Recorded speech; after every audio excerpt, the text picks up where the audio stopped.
trabajando nuestro tema sobre la división de integración.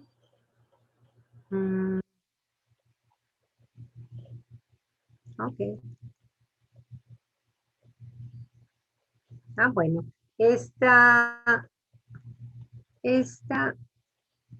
bueno, antes de entrar, obviamente por la pregunta que planteó Alfredo, antier, ¿verdad? En relación a si las vías eferentes del cerebelo llegaban al área 6, como lo menciona el libro de Guyton, o al área 4, como nos lo menciona el libro de Beard. Bueno, pues aquí está la respuesta en este libro de neuroanatomía de Martin, de la editorial McGraw-Hill, en la página 317. Voy a abrirles para que los que están en celular puedan verlo, ¿verdad? Entonces, esta página 217, pues el libro, lamentablemente, yo no lo tengo en PDF, pero es ¿sí? Y entonces, ese capítulo 13, me faltó poner ahí que es el capítulo 13, es sobre el cerebelo. Y como ustedes pueden darse cuenta en la parte de arriba, ¿verdad? Pues está hablando de las fibras, que son aferentes a la corteza cerebelosa, ¿verdad? Y aquí me está hablando de las trepadoras, de las musgosas, obviamente, ¿verdad? Me está hablando también de las fibras paralelas, y aquí fíjense cómo en esta tabla está diciendo lo que ya vimos, ¿verdad? ¿En qué sentido? En el sentido de que estas fibras paralelas pues van a hacer sinapsis con las neuronas de Purkinje. Las musgosas también, pero acuérdense que las musgosas en sí, las sinapsis que hacen son con las granulosas, y esas granulosas pues con las paralelas, ¿verdad? Bueno, aquí este párrafo que está en la parte de abajo, vamos a retomarlo en donde está el primer punto y seguido, en el segundo renglón. Entonces, si se fijan, ¿verdad? Dice ahí los núcleos interpuestos. Pues a estas alturas ya identificamos, ¿verdad? Son los núcleos interpuestos o interpósitos, dijimos, son globoso e involiforme. Y el dentado, que acuérdense que el dentado es el que está más hacia la parte lateral de los hemisferios y es el más grande, ¿no? El dentado. Y es el dentado el que específicamente representa la vía eferente de lo que es el cerebro, o más bien el cerebelo más evolucionado, el neocerebelo. Y acuérdense que hay esa parte, pues es la que funcionalmente le podemos llamar el cerebro-cerebelo. ¿Por qué? Porque decíamos que los axones de las neuronas de los núcleos dentados, pues van a salir del cerebelo por los pedúnculos cerebelosos superiores y se van a ir a la parte del tálamo que les corresponde, y de ahí a la corteza motora. Y entonces la duda o la confusión, ¿verdad? Surgió porque aunque Guyton dice que es el área 6, Beard nos dice que es el área 4 y la premotora. Aquí vean también en este texto que, bueno, pues es un libro, dijéramos, como que solo específico de neuroanatomía. Entonces nos dice ahí, los núcleos interpuesto y dentado se proyectan a los núcleos ventrolaterales. Aquí ya no me están diciendo del tálamo, ¿verdad? A veces los autores suponen que como ya se trabajó esa parte, entonces ya sabemos que hablar de núcleos ventrolaterales en este caso son del tálamo, ¿verdad? Dice que releva la información, y entonces tomen en cuenta eso, releva, son núcleos de relevo, porque como ya lo empezamos a ver, esa es la función principal del tálamo, ¿verdad? Servir de relevo de muchas vías sensitivas, motoras, para llevar la corteza de ahí, perdón, para llevar los impulsos de ahí hasta la corteza cerebral. Y entonces aquí pues está hablando del cerebelo, está hablando de las vías eferentes y me está diciendo, ¿verdad?, que el núcleo dentado lleva los impulsos nerviosos primero a los núcleos BL, inclusive los BLC, que es una de las porciones de este núcleo ventrolateral que es muy complejo, y dice releva, o sea, ahí es un relevo. Entonces, esas neuronas de ese núcleo BLC va a su vez a enviar la información principalmente a la M1, a la corteza motora primaria, es el área 4, ¿verdad? Y a la corteza premotora también, ¿verdad? Entonces, ¿qué es lo que dijéramos, qué es lo que tenemos que hacer con esta información cuando tengamos así como que una confusión o queramos también ampliar la información que nos da determinado autor? Pues la estrategia es, sin lugar a dudas, consultar a otros autores. En fisiología, recuérdense, pues nuestro libro base, ¿verdad? Es el texto de Guyton. Es un tratado, es un excelente libro, no por ello ya va en esta edición 13, ¿verdad? Pero hay otros autores, por supuesto, ¿verdad? Y además hay libros cuyo contenido es específico hacia un área determinada. Puede ser, por ejemplo, fisiología cardíaca. Hay libros completos nada más sobre electrocardiografía. Entonces es obvio que en ese libro pues va a haber más información que lo que nos da Guyton.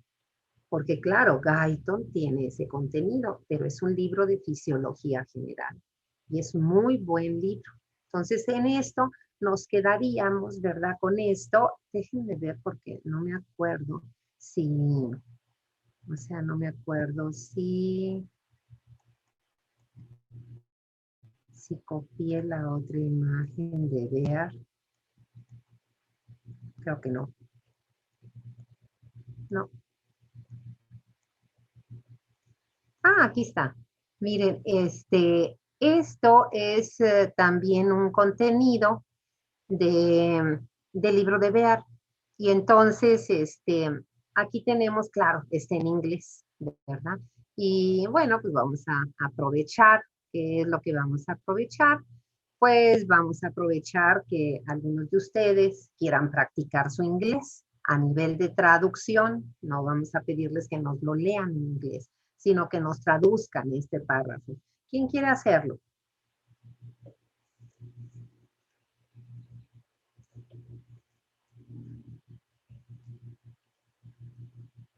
Ah, Noel, muchas gracias. Pues quiero intentarlo porque Claro, qué bueno, te felicito. ah, dice, bueno, voy a empezar a leer a partir del texto.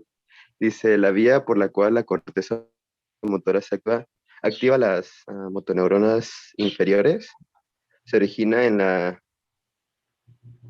capa de la corteza 5. Fíjense, La te capa, voy a ir, Noel, discúlpame, te voy a ir interrumpiendo para que se fijen, ¿verdad? Nosotros eso ya lo sabemos, es decir, cuál es la capa de las motoneuronas a nivel de corteza cerebral, la 5. Aquí lo está diciendo, para que a la hora que ustedes lean otros autores, no parten de cero, ya tienen un conocimiento. Vamos a seguir. la capa 5 tiene como neuronas piramidales Ujú. y algunas de las cuales pueden ser bastante grandes. Los diámetros del soma son de aproximadamente 0.1 milímetros. Pues fíjense, porque son gigantes. El soma nada más, un diámetro de 0.1 milímetro, conviértanlo a micras, jóvenes. ¿Cuántas micras son? No es pregunta capciosa, es convertir 0.1 milímetros a micras. No es pregunta capciosa. ¿Cuántas micras? A ver a quién escuchamos. Son 100, doctora. Es correcto, ¿verdad? ¿Quién nos está contestando? Y yo, Alfredo. Alfredo, ¿verdad? Pues claro, jóvenes, pues si la micra es la milésima parte del milímetro, ¿no? Entonces son 100 micras, pues por eso son gigantes. ¿sí? ¿Le puede seguir, Noel? Sí. Las células más grandes que fueron descritas como una clase separada fueron por el ruso anatomista Vladimir Betz en 1874 y son por lo tanto llamadas las células de Betz. Fíjate, entonces ya sabes de dónde nació Betz, ¿verdad? Pues es pariente de Putin, bueno, pariente quiero decir connacional, pero es un ruso, un neuroanatomista ruso, y desde entonces las conocemos. Él las identificó, pues claro que les puso su apellido, ¿no? Y así que se conocen. ¿Te seguimos escuchando, Noel? Um, las células piramidales de la capa 5 en M1 reciben sus aportes principalmente de dos fuentes. Otras áreas corticales y el tálamo. Muy bien. Ah, Volvemos a detener, jóvenes, porque todo lo que uno lee, uno tiene que utilizar a Wernicke. Uno tiene que utilizar a Wernicke, pues si lo tengo, ¿para qué me sirve el área cortical de Wernicke? Para comprender, para interpretar, que es la función que estamos viendo en este capítulo 5. Entonces, estamos oyendo a Noel, estamos utilizando también nuestra vista, ¿verdad? Que estamos leyendo en inglés, Noel lo está haciendo la traducción. Y fíjate lo que dice ahí, cuando utilizamos ese vocablo, input, son las aferencias, o sea, lo que llega, lo que se recibe, nos dice en la M1. Otra vez, Wernicke, ¿quién es M1? Pues a estas alturas ya, si no lo sé, serios problemas emocionales tengo. Porque M1, pues es la corteza motora primaria, es el área 4 de Brodmann. Entonces, fíjate lo que te está diciendo, lo que ya sabemos, ¿verdad? Que las aferencias que le van a llegar a la M1, al área 4 de Brodmann, tienen dos procedencias, dos fuentes. Otras áreas corticales, vuelvo a interpretar, pues es el esquema ese que hemos utilizado de los circuitos generales. Esta área 4, esta área 6. Y luego están las regiones de corteza sensitiva, sobre todo la S1. Entonces, de otras áreas, acuérdense cómo están las flechas ahí en el sentido transversal, son los circuitos sinápticos intracorticales, que son fundamentales y muy importantemente, pues del tálamo. Por eso ahí confirmamos, ¿verdad? Que la función fundamental del tálamo es una vía de relevo para llevar la información a corteza, ¿verdad? Inclusive también de salida de corteza. Ahora sí, seguimos por favor.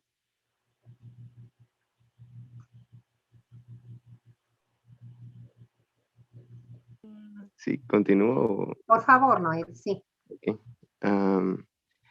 Las aferencias corticales principales se originan de las áreas adyacentes al área 4, el área 6 inmediatamente anterior y las áreas 3, 1 y 2. La aferencia talámica hacia M1 se origina principalmente Sí. de otra parte del núcleo ventral lateral llamado VLC, que releva información Ajá. del cerebelo. Muy bien, ahí nos detenemos. Ahí está de nuevo, ¿verdad? Ahí está de nuevo nuestra duda. ¿Verdaderamente la información del cerebelo llega al área 4 de Brodmann? Bueno, ahí está el texto de Bea, ¿verdad? Lo acaba de leer, ¿no? Y dice, ¿verdad? La información, lo voy a leer al revés, es decir, ahora de lo último que leyó Noel hacia adelante. La información del cerebelo. Ya sabemos que no va a llegar directamente a corteza, ni tampoco la de ganglios basales, ni tampoco la de médula, ni tallo cerebral. Entonces, la información del cerebelo va a tener su relevo, y ahí me está diciendo, en los núcleos BLC. del tálamo. VLC, los ventrolaterales del tálamo. Me voy otra vez para atrás, ¿verdad? Y dice, ¿a dónde llega?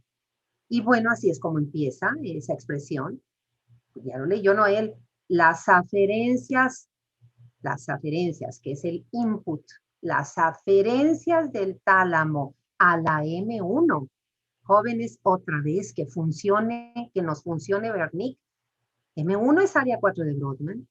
Entonces dice, las aferencias, ¿verdad? Del tálamo a la ONU1 principalmente surgen o vienen o se originan, ¿verdad? De los núcleos BLC.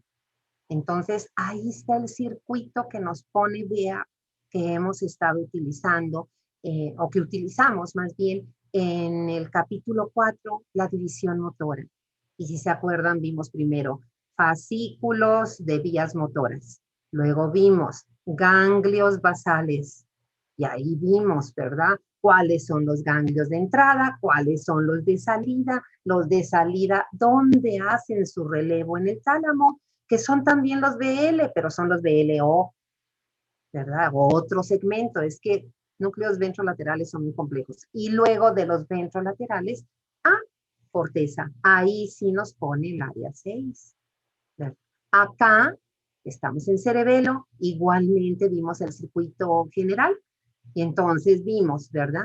Que para que llegue la información de corteza, hay un relevo, que no es en el tálamo, sino en los núcleos pontinos, y de ahí al cerebelo.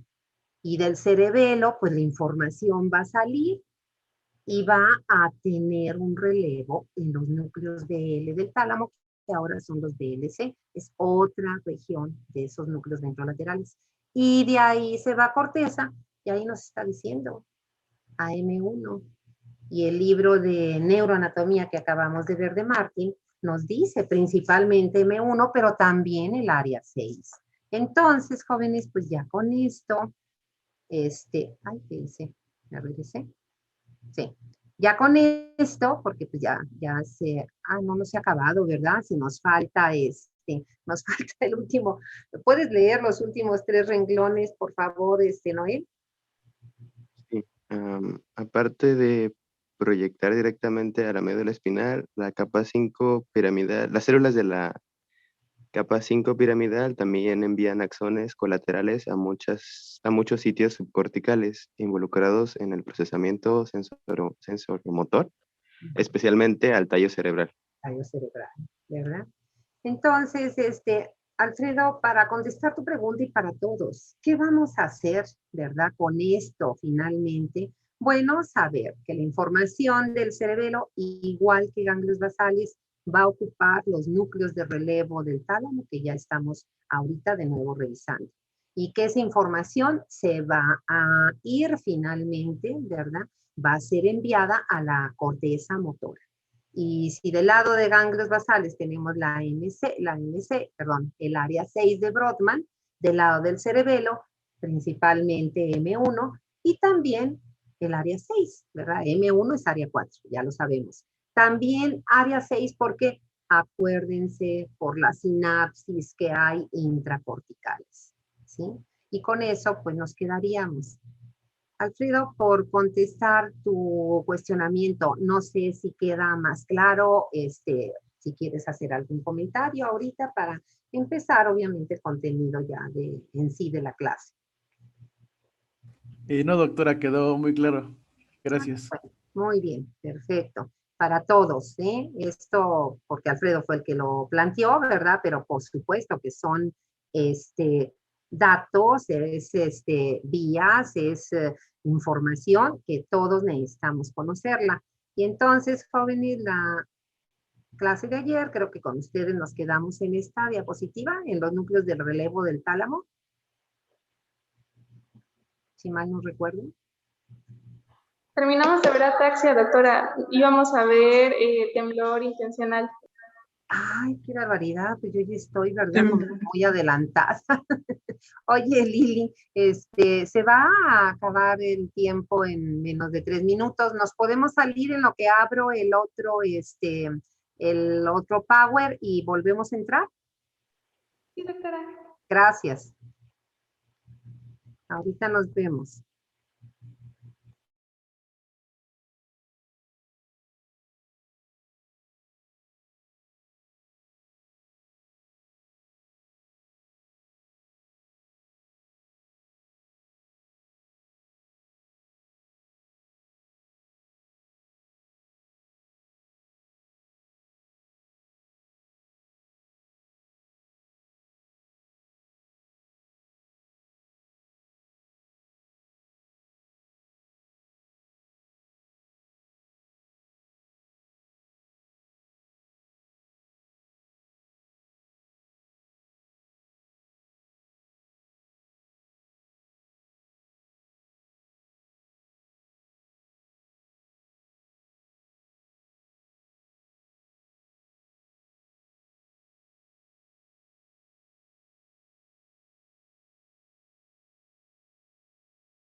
Muy bien, jóvenes. Les ofrezco una disculpa. La situación es que acuérdense que no terminamos igual en todos en los 3 grupos, ¿verdad? Y entonces a veces, obviamente, si no anoto, me confundo y habitualmente no lo anoto. Debo de hacerlo. Bueno, les voy a compartir de nuevo. Lili, ¿puedes habilitarme para compartirles la pantalla? Sí, permítame. Gracias.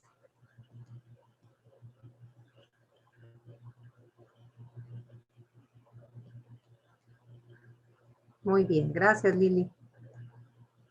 Ahora nos vamos a terminar, por supuesto. El día de ayer, ¿verdad? Estábamos viendo en estas imágenes la aplicación clínica de esta división motora. Y entonces prácticamente ayer vimos estas 3 de esta lista de 7 que son las alteraciones motoras más frecuentemente observadas en los pacientes que tienen lesión del cerebelo. Hablamos de la dismetría, de las pruebas que nos permiten valorarla. Hablamos del temblor, ¿verdad? Con estas figuras señalando, ¿verdad? Que el temblor es completamente opuesto al que se desarrolla en Parkinson. Porque si en Parkinson es el temblor de reposo, que es la gráfica que está en la segunda posición en esta figura, al lado izquierdo, y vean cómo el temblor es de una gran amplitud comparado con el temblor fisiológico, que tiene una amplitud tan pequeña, porque ese es normal, todas las personas lo tenemos y prácticamente es imperceptible, pero el temblor del Parkinson, por supuesto que tiene una gran amplitud y es de reposo, significa que todo el tiempo el paciente tiene esta manifestación. Y el temblor de la lesión cerebelosa es un temblor que se le llama intencional. ¿Por qué decíamos? Porque solo se desarrolla al ejecutar un movimiento. Al ejecutar el movimiento. Si el paciente está en reposo, no lo tiene. Por eso la gráfica empieza, ¿verdad? Con una línea en donde no observamos las oscilaciones, y entonces en el momento en el que el paciente empieza la ejecución del movimiento, el temblor va iniciando, primero de una amplitud pequeña, y luego conforme el movimiento avanza, la amplitud también lo hace, y fíjense cómo alcanza una amplitud, pues como de Parkinson, por eso es fácilmente observable, jóvenes, fácilmente observable. ¿Cómo podemos en clínica valorarlo? Pues le decimos al paciente, ¿verdad? Cualquier maniobra de tipo motor, le podemos decir, mire, por favor, va a sujetar usted, ¿verdad? Este objeto. Entonces, el paciente tiene su mano derecha o izquierda, dependiendo de la que él use, en reposo sobre sus piernas, y al momento de ir haciendo, cuando está en reposo no tiene el temblor, y al momento de ir haciendo el temblor va aumentando, inclusive más cuando realiza el movimiento. Y sigue temblando, y cuando le decimos lo tiene que poner acá de este lado, en cuanto lo pone, el temblor, en cuanto cede el movimiento, cede el temblor. Acuérdense que esta parte, ¿verdad?, es muy importante como elemento de diagnóstico comparativo con Parkinson. Luego decíamos la ataxia. La ataxia que dijimos es una palabra que lo que significa es la incoordinación o falta de coordinación de los movimientos. Y entonces generalmente la podemos valorar pidiéndole al paciente que camine para observar su marcha. Entonces, una persona que no tenga lesión del cerebelo puede caminar en línea recta, tanto de ida como de regreso. Puede caminar en puntillas o puede caminar al contrario, con sus talones. Al caminar hacia adelante, puede hacerlo colocando, decíamos, el talón sobre, tocando la punta de sus dedos, y no hay alteraciones del equilibrio. Es decir, estos pacientes no se ladean, y ni para adelante ni para atrás, sino que lo hacen de una manera equilibrada. Los pacientes con lesión del cerebelo, pues al realizar estas pruebas, se pueden ir de lado, y en lugar de seguir caminando sobre la línea recta, seguramente se van hacia un lado, ¿verdad? O hacia el otro. Y pueden llegar a recargarse si hay muros a los lados, ¿sí? Y la prueba que pone más en evidencia eso es cuando le pedimos la estrategia que está marcada con el número 2, que el talón toque, ¿verdad? El talón del pie que avanzó toque la punta de los dedos. Ahí es donde se puede observar mejor. También tenemos finalmente esta prueba de aquí abajo que se llama así de Romberg. Y entonces esta prueba de Romberg se utiliza para valorar dos funciones, jóvenes. La función del cerebelo, ¿verdad? En cuanto a el equilibrio estático, quiere decir el equilibrio cuando estamos en una posición de pie, ¿sí? Y también sirve para valorar la propiocepción. Y recuérdense que la propiocepción es esa sensación mediante la cual nuestra corteza todo el tiempo está siendo informada de la posición que tiene cada parte de mi cuerpo. Y ahí la vía que conduce la información propioceptiva, pues recuerden que son los fascículos del sistema dorsal lemniscal. Es una sensación inconsciente, o sea, no sentimos que se está transmitiendo.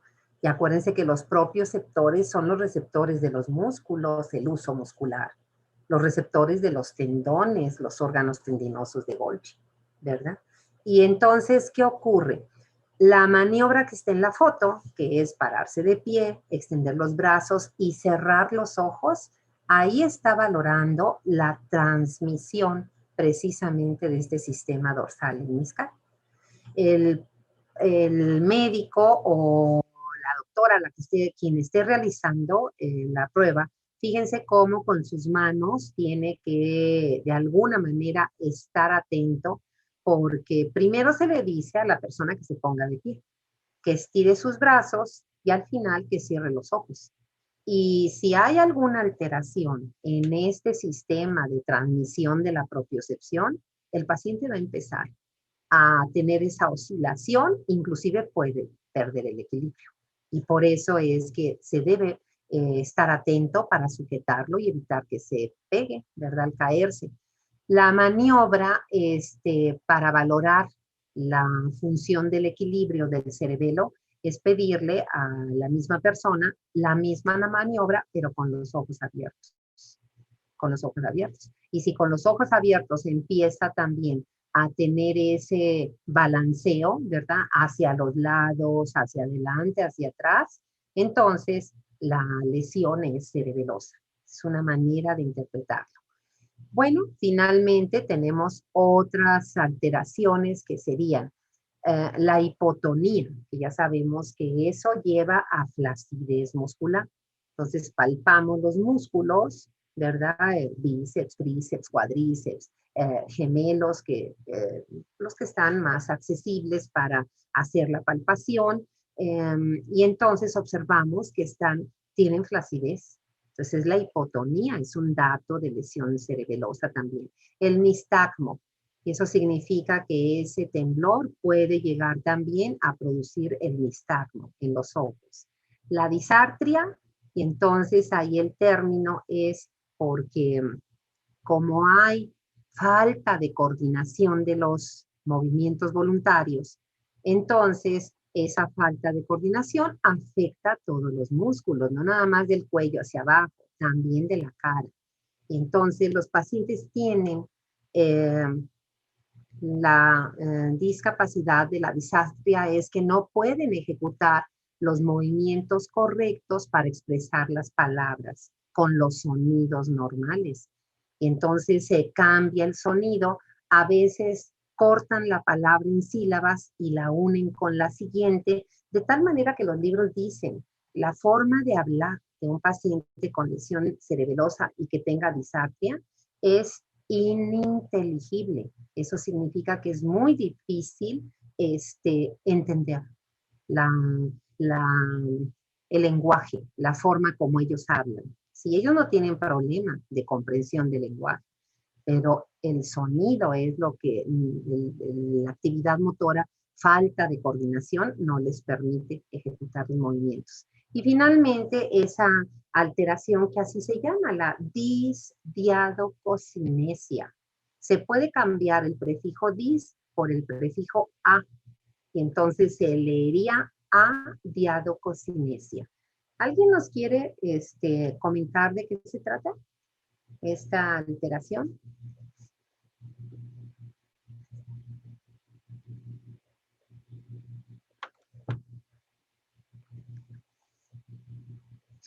Es una alteración en la cual se pierde una capacidad, la capacidad fisiológica que todos tenemos cuando no hay lesión cerebelosa se llama diadococinesia.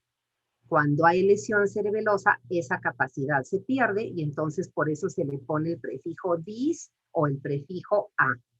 ¿En qué consiste la diadococinesia? O sea, la capacidad funcional de la diadococinesia es la que nos permite ejecutar movimientos alternos, como pueden ser extensión-flexión, aducción-abducción, pronación-supinación, rotación hacia un lado, rotación hacia el otro lado, de manera rápida y normal. Ya podemos girar hacia un lado, pararnos y girar hacia el otro, podemos hacer la pronación, la flexión-extensión y de manera rápida. Cuando hay lesión del cerebelo, esa capacidad se pierde. Y entonces los pacientes les pedimos que ejecuten. Pues no los vamos a poner a girar porque pueden caerse, pero les podemos pedir que con sus manos, con sus brazos, ejecuten movimientos alternos, ¿verdad? Flexión, extensión, con las manos, flexión, extensión. Y llega un momento en el que le decimos que lo van a hacer más rápido y al momento de hacerlo se quedan detenidos. Puede ser en flexión, puede ser en extensión, ¿verdad? Porque no tienen esa coordinación. Y entonces es la pérdida de la capacidad de ejecutar movimientos alternos en forma rápida. ¿Sí? Muy bien, jóvenes, pues con eso terminamos. Aquí yo les puse esta última diapositiva que no es del cerebelo, pero porque revisando el programa me di cuenta, más bien no me acuerdo, pero de lo que yo me di cuenta es de que no vimos este signo, que es un signo muy frecuente que se busca siempre en la exploración neurológica y que se conoce así como el signo de Babinski. Aunque en algunas ocasiones, sobre todo en gente muy joven, niños, puede ser normal, obviamente en los adultos implica una lesión importante Y la lesión no es del cerebelo, sino es de la vía piramidal. Y por eso es importante el signo de Babinski.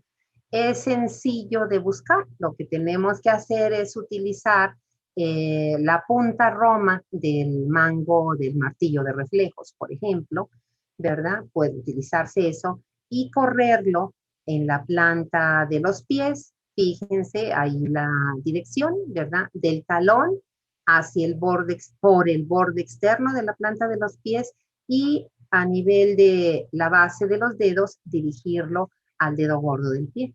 Y ahí tenemos las respuestas. En una persona que no tenga lesión de la vía piramidal, la respuesta es que los dedos se flexionen, ¿verdad? Y el signo de Babinski positivo, es decir, si hay lesión de la vía piramidal, es al revés, los dedos como que se abren en abanico, ¿verdad? Se abren en el abanico y ahí es una prueba que decíamos, tenemos que conocerla. Todas estas pruebas vienen en ese artículo que les envié de exploración neurológica básica, para que ahí tengan manera también de determinar, ¿verdad? De revisar este contenido. Pues con esto sí, jóvenes, terminamos esta parte del capítulo 4, ¿verdad? De la división motora. Vamos a hacer un alto para ver si hay alguna pregunta, algún comentario que quieran hacer. Y bueno, estos pocos minutos que nos quedan los emplearíamos para entonces iniciar nuestro capítulo 5, la división de las funciones de integración.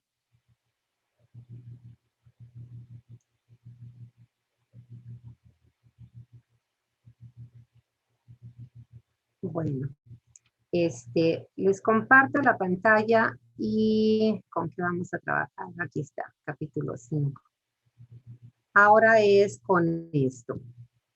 Recuerden que esto lo tenemos todos ustedes y yo en el programa, ¿verdad? Es el contenido del capítulo 5, sigue siendo la unidad 3, recuerden que son 8 capítulos, y entonces es la tercera división funcional de nuestro sistema nervioso, y son la división o corresponde a las funciones integradoras o de integración. ¿Qué tenemos que ver? Son 6 temas. El último siempre van a ser aplicaciones clínicas. El primero siempre es un repaso a la anatomía fisiológica. Como las funciones integradoras, jóvenes, corresponden a las funciones que de alguna manera les llamamos cognitivas, y eso quiere decir que tiene que ver con aprendizaje, con memoria, con pensamiento, con funciones como el lenguaje, ¿verdad? Entonces, por eso es que en la anatomía fisiológica, las partes con las que vamos a trabajar ahorita tienen que ver con las partes de la corteza cerebral, porque sin lugar a dudas ya habíamos visto, ya lo habíamos visto y lo vamos a ver ahorita, que láminas de la corteza es donde ocurren, donde se llevan a cabo estos procesos de integración. ¿Y qué otra estructura? El tálamo. ¿Por qué el tálamo? Porque recuerden que toda la información, lo acabamos de leer ahora cuando empezamos la clase, toda la información aferente a la corteza tiene, ¿verdad? Relevo en el tálamo. Y entonces, esto, aquí lo tenemos. Esta figura es la de Guyton, capítulo 58, figura 1, pues, ¿qué recordamos, verdad? Que esa delgada corteza de menos de 1 centímetro, sin mucho medio centímetro, 5 milímetros, tiene 6 capas, láminas. Su numeración por números romanos ya la conocemos. El nombre que tiene cada capa también debemos conocerlo. Y finalmente saber que las funciones sensitivas, motoras y de integración ocurren en neuronas que están ubicadas en cada una de estas capas. De tal manera que las funciones sensitivas recordamos, eso lo vimos en el capítulo 2. Esa información que los núcleos de relevo de la información sensitiva lleva, ¿verdad?, a la corteza sensitiva somática, la S1, a las cortezas de asociación somática 5 y 7, a la secundaria, ¿a qué lámina? ¿Dónde están las neuronas que reciben esas aferencias de esos núcleos de relevo de la información sensitiva? A la lámina 4. Y eso es correcto, Jailene, ¿verdad? A la lámina 4. Y lo mismo, si queremos acordarnos en dónde está, en qué capa, en qué lámina, pues está las motoneuronas, cuyos axones pues van a dar origen a los fascículos córtico-espinales. ¿A partir de qué lámina?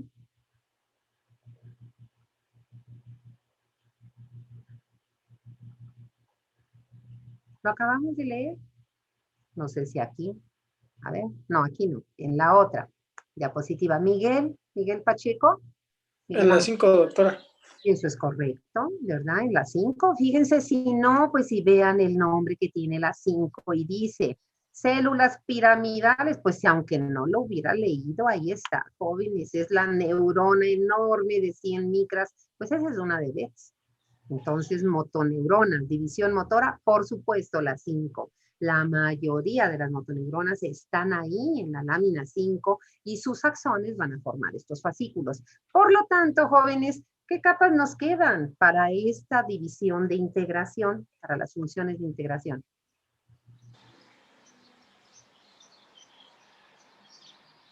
Ya llevamos la 4, sensitivas. Funciones motoras, la 5. ¿Cuáles nos quedan para las funciones de integración? Dayan.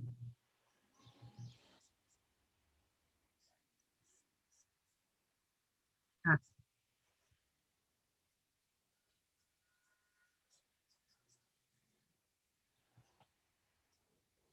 Así es. Y de hecho, si lo queremos ver así de manera global, ¿verdad? Diríamos, las más importantes capas para la división de funciones de integración son la 2 y la 3. ¿Por qué motivo? Por la composición. Vean cómo la 1 es la molecular y es como en la corteza cerebelosa. Tiene muy pocas somas de neuronas. Tiene más fibras. Entonces, 2 y 3. La 6 es una capa que sobre todo, ¿verdad? Está relacionada con núcleos del tálamo. Entonces, funciones de integración, 2 y 3. Jóvenes, ya se nos acabó la hora. Es la 1, 2 minutos, ya me pasé, una disculpa, ¿verdad? Pues seguimos con este capítulo el próximo lunes. Estudien, ¿verdad? Vayan estudiando. Acuérdense que ya deben de tener sus guías, yo espero, porque a más tardar el próximo miércoles trabajamos las guías, las 2, ¿sí? Que tengan buen fin de semana, pásenla bien, pero también estudien. Hasta luego. Igualmente, doctora, gracias. Hasta luego.